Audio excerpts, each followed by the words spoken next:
Vamos ler o Salmo 46, versos 1 a 4 e depois o verso 7 e 10. Deus é o nosso refúgio e a nossa fortaleza, auxílio sempre presente na adversidade. Por isso não temeremos, embora a terra trema e os montes afundem no coração do mar. Embora estrondem as suas águas turbulentas e os montes sejam sacudidos pela sua fúria. Há um rio cujos canais alegram a cidade de Deus, o santo lugar onde habita o Altíssimo. Verso 7. O Senhor dos exércitos está conosco. O Deus de Jacó é a nossa torre segura. E verso 10. Aquietem-se e saibam que eu sou Deus. Então, este é um salmo muito conhecido, que era o salmo favorito do reformador Martinho Lutero.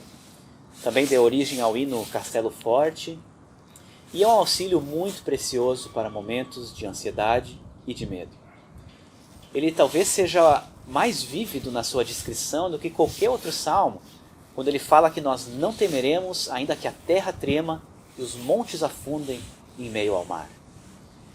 É interessante nós pensarmos que quando o Salmo 46 foi escrito, era comum que as cidades fossem atacadas e cercadas. A cidade podia ser saqueada se o inimigo conseguisse ultrapassar as defesas e invadir as muralhas, mas o Salmo vai além, dizendo que até mesmo se houvesse um poder que tivesse a capacidade de abalar até mesmo aquilo que é o nosso fundamento mais sólido, que é a terra firme sobre os nossos pés, e pegar as montanhas e lançá-las no meio do mar, ainda assim nós não precisaríamos temer. Então, quando nós lemos o Salmo, vem ao pensamento a ideia bíblica da cidade terrena, que pode ser atacada, pode ser invadida, pode ser destruída. Mas há um contraste disso com a cidade celestial, que é chamada nesse texto de cidade de Deus. A cidade no qual o próprio Deus está presente.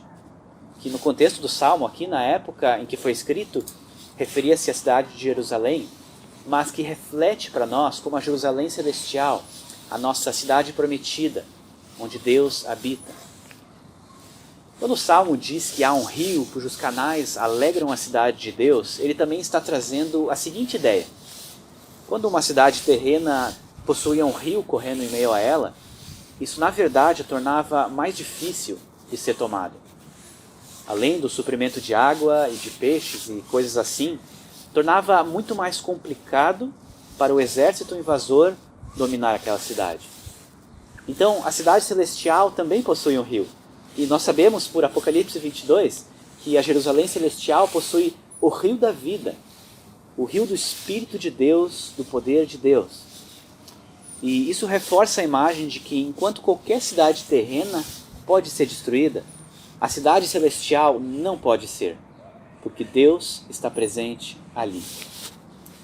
Então, cada cristão é um cidadão de alguma cidade aqui na Terra, certo? Eu sou um cidadão de Novo Hamburgo, mas a real cidadania de cada cristão é na cidade celestial. Então, nós temos textos como Filipenses 3:20, que diz que a nossa cidadania está nos céus, e esta é a nossa cidadania verdadeira e mais profunda. Ou Lucas 10:20, que diz que nossos nomes estão escritos nos céus. Quando você quer se tornar um cidadão de outro país, no qual você não nasceu, existe um processo que você tem que atravessar. Tem coisas que você precisa aprender, requisitos que você tem que preencher. Então, de certa forma, você tem que merecer essa cidadania. Mas, como fala em Lucas 10, os nossos nomes já estão escritos nos céus pela graça de Deus. Eles já estão alistados lá, o que já nos faz, hoje, cidadãos dos céus. E há benefícios para uma cidadania, e os benefícios da nossa cidadania aqui da Terra podem ser perdidos de diversas formas. Quais benefícios nós temos, por exemplo? Bom, lá no começo da nossa Constituição Federal, nós lemos que nós temos o direito de votar, de escolher os nossos representantes, de ter educação pública, de ter saúde pública, de ter um julgamento justo, direito de possuir bens, de circular livremente, enfim, todo tipo de direito. Mas, é claro, existem várias circunstâncias que podem limitar ou até mesmo tirar esses direitos. Por exemplo, a situação da pandemia que nós estamos atravessando. Nós perdemos alguns direitos.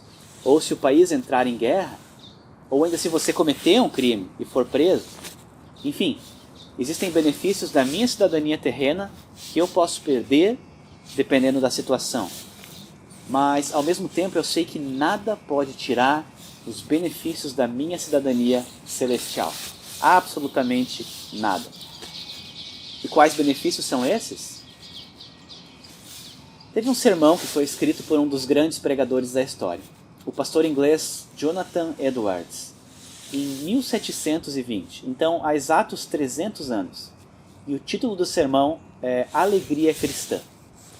E os 3 pontos básicos do sermão são: se você é um cristão, as coisas más reverterão para o seu bem, as coisas boas que você tem não podem realmente ser tiradas de você, e as coisas melhores ainda estão por vir. Então, primeiro ponto, as coisas más reverterão para o seu bem. Isso é Romanos 8:28. Se você é um cristão, todas as coisas trabalham, cooperam em conjunto para o bem daqueles que amam a Deus e são chamados de acordo com o seu propósito. Então, aquilo que parece ser para o nosso mal, ou talvez até outras pessoas planejaram para o nosso mal, é, através da perfeita soberania de Deus, revertido para o nosso benefício e para os bons propósitos do Senhor. Segundo ponto, as coisas boas não podem ser tiradas de você. Que coisas são essas? Você é justificado pela fé, você foi adotado e agora é um filho de Deus, ele não é mais apenas o seu chefe ou o seu rei, ele é o seu pai. Você tem o Espírito de Deus em você, você tem as promessas de Deus. Então, essas coisas jamais podem ser tiradas de você. E o terceiro ponto, as melhores coisas estão por vir. Porque o pior que poderia acontecer nessa vida é você perder a vida e morrer. Na verdade, é o que vai te levar para os braços do nosso Pai. É aquilo que vai nos levar diante da glória e da presença do nosso Senhor Jesus Cristo. Então, Jonathan Edwards diz que se você conhece todas essas coisas, você não precisa ter medo. E tem um trecho desse sermão que fala o seguinte: quão alegres e agradáveis são os pensamentos acerca de Jesus Cristo para ele, para o cristão. Pensar a respeito de quão grande amor com que Cristo nos amou, a ponto de abrir mão da sua vida e sofrer os mais amargos tormentos por nós. E agora também continuamente intercede por nós, junto ao trono da graça. E considerar que um ser tão grandioso quanto o eterno Filho de Deus que criou o universo é o nosso Senhor e Mestre, e Ele não tem vergonha de nos chamar irmãos. E Ele vem cear conosco e nós com Ele, e vemos os seus braços estendidos para abraçar-nos e oferecer a si mesmo, para ser abraçado por nós. Você pode contemplar todo o vasto exército das aflições desse mundo e considerar com alegria que não importa quão enorme e numeroso ele seja contra você, e disponha dos mais terríveis atos, formas e aparências, e gastem toda a sua força, vigor e violência contra você, elas não podem realmente causar dor ou prejuízo, e tudo contra você será em vão. Então é possível nós triunfarmos sobre o medo, sabendo todas essas coisas, e todas as promessas e afirmações da Escritura. Que nossas aflições, leves e momentâneas, produzem para nós uma glória eterna que pesa mais do que todos eles. Que o choro dura uma noite, mas a alegria vem pela manhã. Que Deus é a fortaleza da nossa vida, é a nossa herança para sempre. Que o poder de Deus se aperfeiçoa em nossa fraqueza. Que o Senhor renova as nossas forças e nos dá asas como águias. Que Ele prometeu estar conosco todos os dias até o fim da era. E que nós habitaremos na casa do Senhor para todo sempre. Tudo isso, meus irmãos, é o que nos dá força e coragem para prosseguir.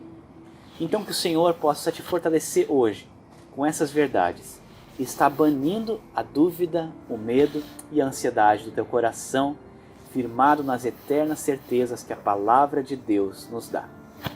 Nos vemos por aí, que Deus te abençoe.